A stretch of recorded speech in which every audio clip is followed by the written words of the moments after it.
Usap-usapan ngayon sa social media ang balitang magbabalik muli sa mundo ng showbiz ang kilalang host na si Kris Aquino. Maraming netizens ang sabik ngunit kasabay nito ay hindi rin maiwasan ng pag-aalala matapos mapansin ang malaking pagbabago sa itsura ni Kris. Si Kris Aquino na tinaguriang Queen of All Media ay matagal nang minamahal ng publiko dahil sa kanyang husay sa pag-host, pag-arte at pagiging prangka sa kanyang mga opinyon. Sa loob ng maraming taon, naging bahagi ang kanyang programa ng buhay ng maraming Pilipino. Kaya naman labis na ikinalungkot ng marami nang mawala sa showbiz si Kris matapos siyang tamaan ng malubhang karamdaman.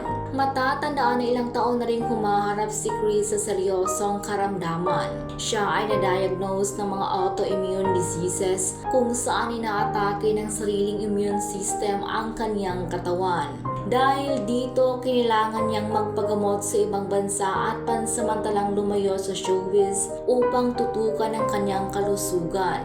Ngunit makalipas ang ilang taong pakikipaglaban sa kanyang sakit ay nananatiling matatag si Kris. At ngayon nga ay tila may magandang balita mula sa kanya. Kamakailan lamang kumalat ang balita na babalik si Kris sa showbiz upang magsagawa ng mga panayam kasamang ilan sa kanyang mga paboritong personalidad sa industriya. Isa sa mga napili niyang makasama sa kanyang unang episode ay si Dingdong Dantes na agad namang ikinatuwa ng kanyang mga taga-suporta. Gayunpaman, kasabay ng excitement ng marami ay ang pag-aalala matapos mapansin ng tila pamamaga ng kanyang mukha sa mga lumabas na larawan at videos. Ayon sa ilang netizens, halos hindi na umano siya makilala dahil sa malaking pagbabago sa kanyang itsura. Ayon naman sa ilang netizens, maaaring epekto umano ng tinuturok na steroids o mga gamot ni Kris ang pamamanas ng kanyang mukha. Marami nga ang nag-alala kay Kris dahil sa kabila ng ipinapakita niyang lakas ay hindi pa rin umano maikakaila ang bakas ng kanyang karamdaman. Kaya naman pinayuhan siya ng marami na sana ay magpahinga na lamang.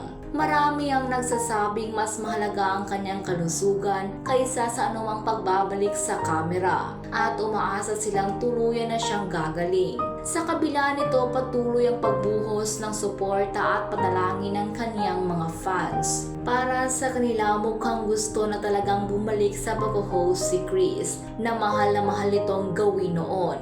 Sa ngayon ay inaabangan na ng maraming fans ang paglabas ng naturang interview ni Kris kasama si Dingdong.